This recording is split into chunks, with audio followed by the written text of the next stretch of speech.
Olá e boas-vindas a quem nos ouve, que vão ter a vossa companhia para mais uma exploração profunda. A nossa missão de hoje é, no mínimo, desafiante. Sem dúvida. Vamos mergulhar numa série de reflexões espirituais e teológicas intensas que, aviso já, vão abanar um pouco as fundações daquilo que consideramos o nosso dia-a-dia normal. Sim, são ideias que confrontam diretamente a nossa necessidade que é tão humana e tão moderna e de controle absoluto e de conforto constante. Exatamente. É uma excelente forma de enquadrar o tema. Os textos teológicos e os escritos que temos em mãos para a conversa de hoje não são propriamente, não são uma daquelas leituras leves de fim de tarde que nos deixam apaziguados e prontos para dormir. Longe disso. Pois, exigem muito de quem os analisa, porque se debruçam sobre a própria essência da fé cristã, mas fazem-no de um ângulo que desassossega profundamente. Ok, vamos lá desconstruir isto, porque eu confesso que o meu entusiasmo por estas ideias vem precisamente do facto de elas nos obrigarem a repensar toda a nossa rotina. As nossas escolhas, sim. As nossas escolhas e, sobretudo, as nossas paralisias. Vamos focar-nos em três grandes pilares destes escritos. Temos a narrativa de Abraão, o mistério da transfiguração que acontece no Monte Tabor e uma visão incrivelmente crua e transformadora sobre o verdadeiro significado da Eucaristia. É um percursitando. É, de facto.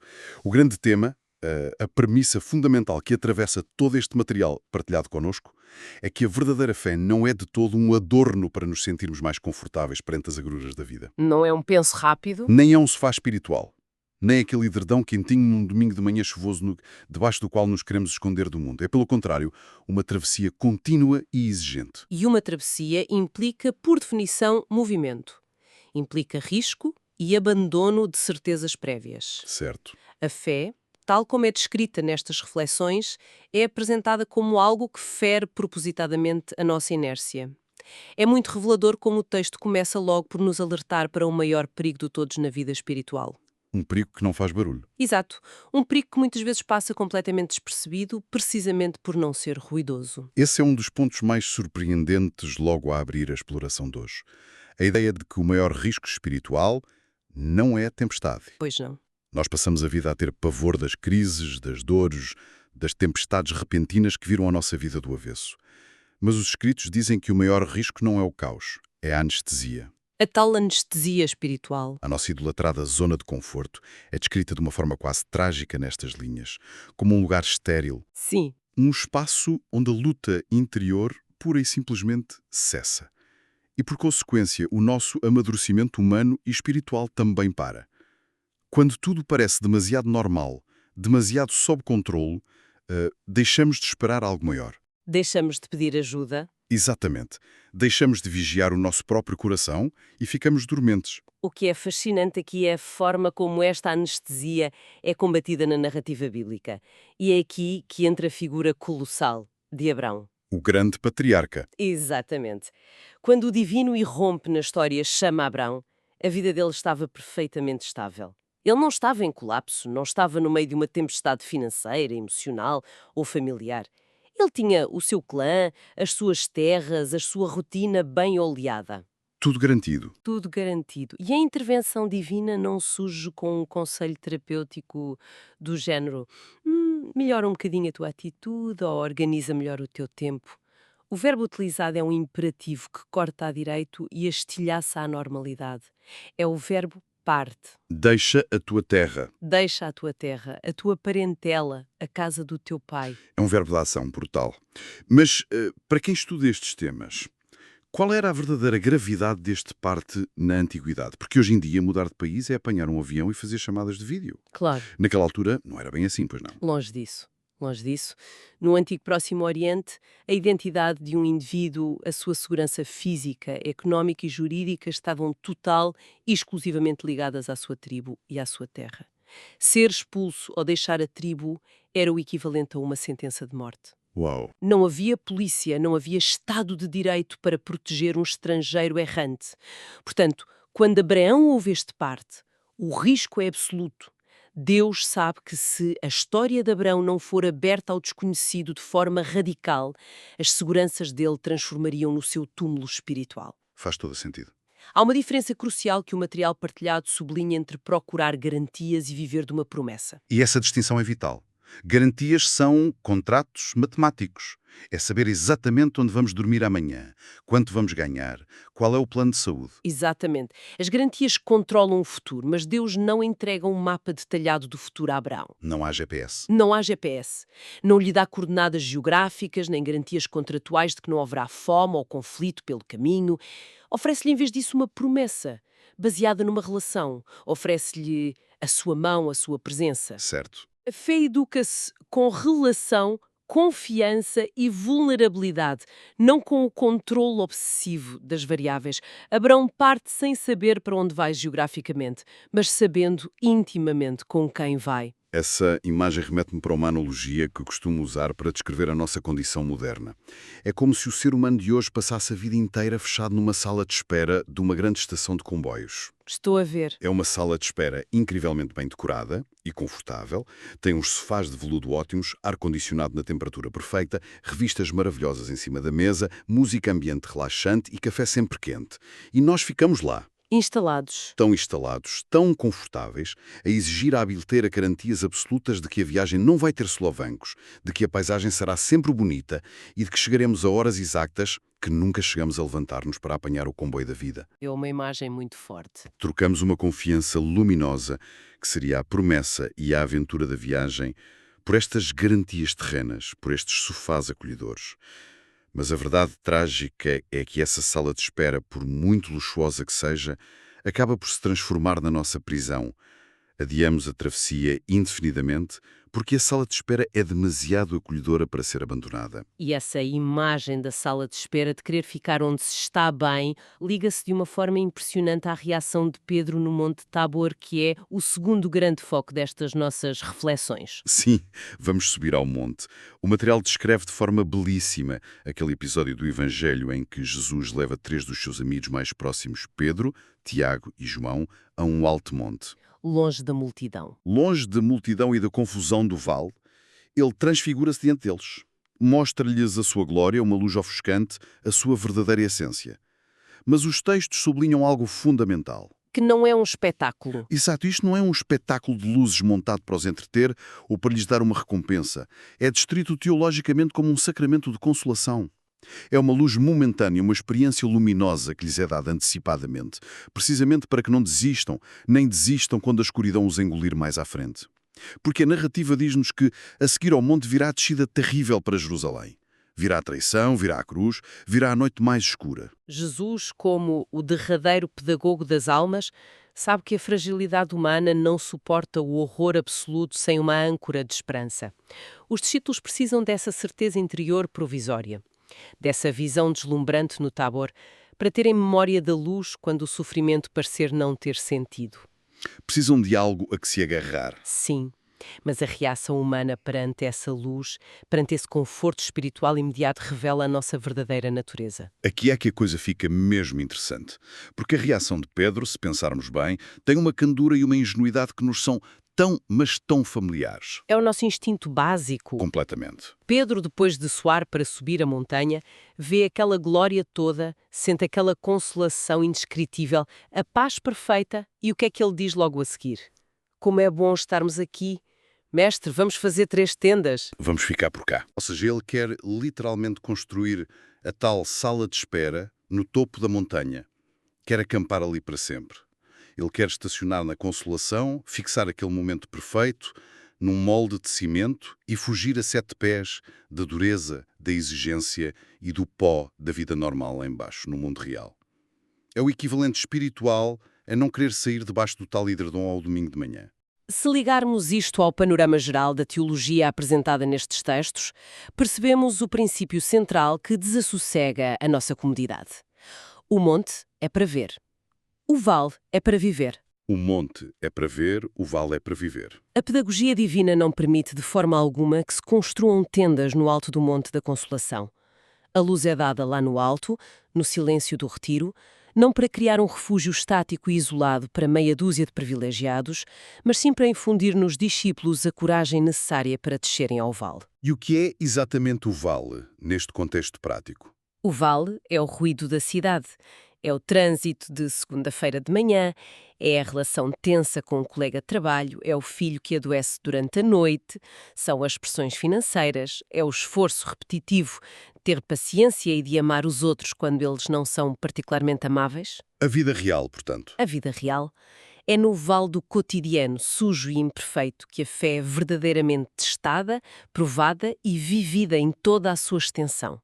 A vida espiritual profunda, que está descrita aqui nestas reflexões, é, na sua essência, uma vida pascal. E quando o material fala nesta vida pascal, assume que é a dinâmica pascal no sentido de passagem, certo? O ter de atravessar obrigatoriamente a dor, o luto ou o desconforto para poder chegar a algo novo e transformado. Precisamente. A dinâmica pascal exige aceitar passar pela morte, pela perda e pela renúncia à experiência da cruz, para só depois chegar à ressurreição, à alegria duradoura e à verdadeira fecundidade. Não há atalhos. Não há. Quem teima teimosamente em ficar confortavelmente instalado no Tabor, enfiado nas tendas quentinhas da consolação, fugindo da obediência silenciosa do dia-a-dia, jamais chegará a contemplar o milagre do túmulo vazio. O problema de base é que quando o momento bom passa, quando o retiro acaba e a luz do monte inevitavelmente se apaga, a nossa fé imatura entra em crise. Entramos em pânico. Em vez de perguntarmos com maturidade em quem é que eu confio nesta escuridão, passamos o tempo a perguntar infantilmente o que é que eu estou a sentir. E se não sentimos o quentinho, achamos que Deus desapareceu. É uma mudança de paradigma tremenda que estes textos exigem. E isso leva-nos diretamente à questão da ilusão do controlo. Quando o divino se aproxima a sério, seja através de uma consolação estrondosa no monte ou através de um desafio esmagador no nosso cotidiano, a nossa pequena e frágil ilusão de controle desmorona-se como um castelo de cartas. Totalmente. O nosso ego treme de pânico, tal como a narrativa descreve que os discípulos tremeram e caíram por terra, assustados perante a presença de Deus. É o pavor da mudança e da perda de autonomia. O ego humano aterroriza-se perante o absoluto, porque percebe subitamente que não domina a situação, que o volante não está nas suas mãos. Perdas estribeiras. Mas é nesse preciso momento de tremor e de reconhecimento da própria impotência, quando caímos por terra, sem máscaras e sem defesas, que acontece o gesto curador fundamental. Jesus aproxima-se deles, caídos e cheios de medo, toca-os fisicamente e diz algo que estes escritos consideram ser o Evangelho inteiro condensado numa só frase. Levantai-vos e não temais. Levantai-vos e não temais. O que é maravilhoso aqui é que a resposta divina ao medo não é esmagar o ser humano com uma lista interminável de exigências de perfeição prévia. A resposta é um convite para se levantar, acompanhado de uma cura direta da raiz do medo. E a forma como o material partilhado faz a ponte entre este levantai-vos e não temais e a realidade da Eucaristia da missa é fascinante, porque nós, no senso comum, temos tendência a olhar para a ida à igreja ou para os momentos de oração como uma espécie de spa para a alma. Lá está o conforto de novo. Sim, mas os textos esclarecem de forma veemente que a missa, a Eucaristia, não é de todo uma fuga do mundo. Não é aquele momento zen da semana que usamos para esquecer os problemas lá fora, acender um incenso e relaxar ao som de cânticos gregorianos. Não é um retiro espiritual semanal. De maneira nenhuma. É, na verdade, uma capacitação para enfrentar e transformar o mundo. É um treino, uma formação. Jesus aproxima-se com a sua presença real no meio da banalidade e toca na nossa fragilidade existencial, não para nos manter alienados, mas para curar o nosso medo de mudar as coisas. Sem dúvida. E ao dar-se a si mesmo dessa forma vulnerável, ele infunde em quem o recebe a coragem inaudita para abandonar a tal sala de espera confortável que mencionaste há pouco.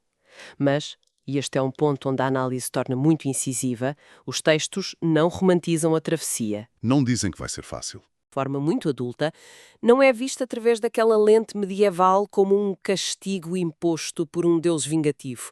É visto e interpretado como uma participação ativa e uma comunhão íntima. Mas confessa lá, na prática, na crueza da vida real, é muito difícil não ver esse sofrimento como um castigo, porque quando a vida nos atira ao chão de forma violenta com uma doença ou uma injustiça, o nosso primeiro instinto natural não é pensar que excelente oportunidade de participação cósmica e comunhão. Claro que não. O nosso instinto é chorar e perguntar, mas o que é que eu fiz de mal para merecer isto? Como é que os textos descalçam esta bota sem parecerem sensíveis à obra humana? É um excelente desafio à teologia apresentada. E a verdade é que os textos respondem desconstruindo precisamente a nossa imagem de um Deus contabilista. Nós fomos ensinados a ver Deus como um guarda-livros. Se faço coisas boas, recebo bênçãos. Se faço coisas más ou se sofro, é porque há uma dívida a pagar. Uma lógica transacional. Exato. O material argumenta que o sofrimento autêntico não é o pagamento de uma fatura, mas sim a fricção inevitável de escolher o bem num mundo que está profundamente fraturado. A verdadeira liberdade tem um preço elevado para a nossa natureza egocêntrica. Dá-nos um exemplo prático disso. Por exemplo, escolher o caminho do perdão em vez de ceder à doçura vingativa. Escolher dizer a verdade quando a mentira nos salvaria o emprego. Ou escolher a pureza em vez da facilidade instantânea. Tudo isto gera um conflito interno, um sofrimento real. É um treino de liberdade que nos obriga a sangrar para largar aquilo que nos prende. Um resgão. Mas a promessa teológica é que é exatamente este custo doloroso, esta fricção de amar até doer, que rasga a nossa autossuficiência sufocante e abre espaço dentro de nós para uma vida infinitamente maior. Aquilo que se perde por obediência a Deus, defendem os textos, ganha-se exponencialmente na comunhão com Ele. Isso obriga a uma coragem diária imensa e a uma resiliência que não é natural em nós. E creio que nos leva diretamente ao quarto ponto desta nossa exploração, que é, atrevo-me a dizer, talvez o aspecto mais desconfortável de todos para quem analisa a sua própria vida. O ato de cortar amarras. O cortar amarras. Os escritos debruçam-se demoradamente sobre a doença espiritual do adiamento crónico. E sejamos honestos, os seres humanos são medalhas de ouro olímpicas nesta modalidade. Somos especialistas em adiar. As reflexões descrevem como tantas pessoas podem passar anos a fio, às vezes décadas, a carregar uma inquietação interior profunda. Sabem perfeitamente, no fundo da sua consciência, que precisam de mudar de rumo, que há um passo concreto a dar. Pode ser o ato de perdoar um familiar que as magoou no passado distante. Pode ser a necessidade de cortar pela raiz uma ligação tóxica que as afasta do que é bom. Ou pode ser algo tão simples como voltar a rezar, mas desta vez com verdade e sem máscaras. Sabem que têm de o fazer, mas adiam, e amanhã voltam a adiar. Adiam porque, voltando ao princípio, mudar dói e desinstala. A zona de conforto puxa como a gravidade. Mas a consequência teológica desse adiamento, como alertam as reflexões de forma muito sombria, é silenciosa, gradual e terrível. Vai matando aos poucos. Quanto mais se adia essa decisão corajosa, mais o coração humano se cristaliza e endurece. A alma encolhe e habitua-se a sobreviver com o mínimo indispensável de moralidade e amor. Entramos naquela vida dupla, naquela hipocrisia subtil que nos divide por dentro e nos vai matando devagarinho. E é exatamente para combater frontalmente esta inércia letal que os textos abordam o sacramento da confissão, mas fazem-no propondo uma visão muito renovada e fresca. Sim, a abordagem à confissão que é partilhada afasta-se milhas daquela ideia pesada, quase judicial, de ir a tribunal prestar contas a um magistrado zangado. Totalmente. A argumentação sublinha que a confissão não deve, de todo, ser motivada pelo terror servil perante um juiz implacável que está a contar os nossos erros. Pelo contrário, deve ser impulsionada por uma sede inesgotável e ardente de liberdade. Uma libertação. É um momento supremo de assumir o custo da mudança perante o divino e de proferir, finalmente, uma oração de entrega absoluta e despojada de orgulho. É o ato de ter a coragem de dizer algo como: Senhor, eu quero partir, quero sair desta minha zona de conforto asfixiante, quero voltar a confiar na promessa, mesmo sem conseguir ver tudo o que está à minha frente. É, no fundo, entregar de livre vontade a nossa desesperada necessidade de controlo. Certo. Isto levanta uma questão importante que os textos colocam no final de forma extremamente provocadora. O enorme contraste entre transmitir uma religião sem alma e o desafio de viver e irradiar uma fé viva.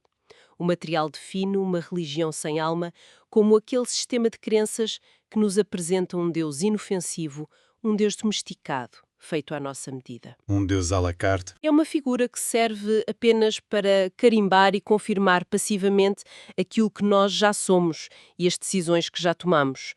Um Deus que nunca nos incomoda, que legitima a nossa anestesia espiritual e que até abençoa os nossos próprios preconceitos. Basicamente um Deus que funciona como um paquete de hotel, que serve apenas para nos trazer mais almofadas de penas e chás relaxantes para a nossa eterna sala de espera. É a imagem perfeita para o descrever.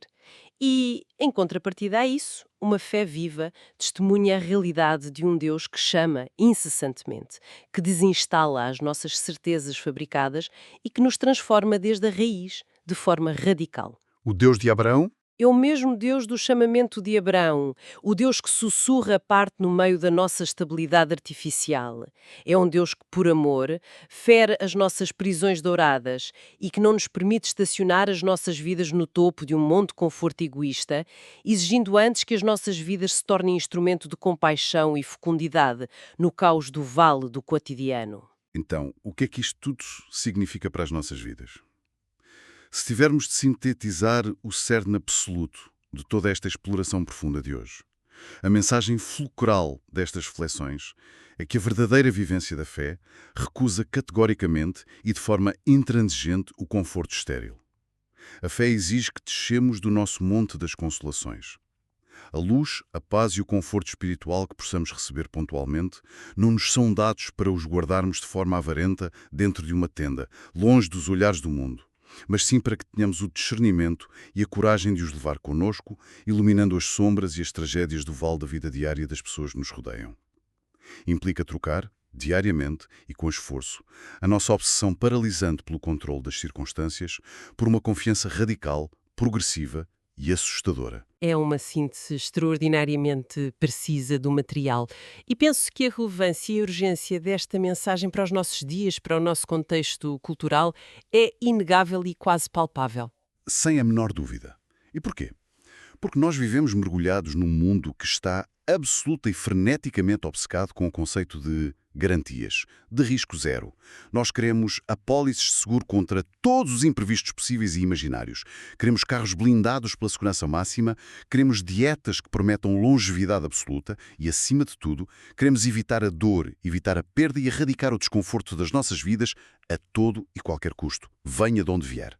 Queremos blindar a vida. Que a visão espiritual que analisamos minuciosamente hoje propõe, com grande escândalo para a mente moderna, exatamente o seu oposto.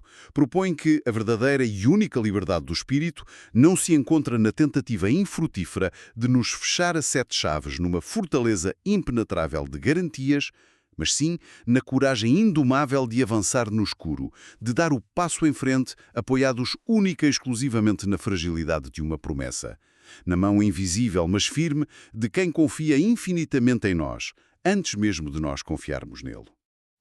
E esse é, no fundo, o grande paradoxo cristão explorado nestas reflexões. É o movimento de aceitar perder para poder finalmente ganhar o que importa. A ideia radical e contra a corrente de que a fecundidade, a beleza e o impacto de uma vida humana não se podem medir por aquilo que controlamos, por aquilo que defendemos ou pelas garantias que acumulamos dentro da nossa inviolável zona de conforto. Mede-se pelo que largamos. Mede-se, isso sim, pelas amarras que, num ato de fé cega, temos a coragem de cortar e pela imensidão do amor encarnado que somos capazes de gerar no vale poeirente do mundo. E isto é verdade, insistem os textos, mesmo quando o exercício dessa liberdade e desse amor nos custa a nossa própria vida e o nosso próprio conforto. O que nos encaminha para um pensamento final que considero bastante provocador, fechando o ciclo e construindo sobre tudo o que debatemos aqui.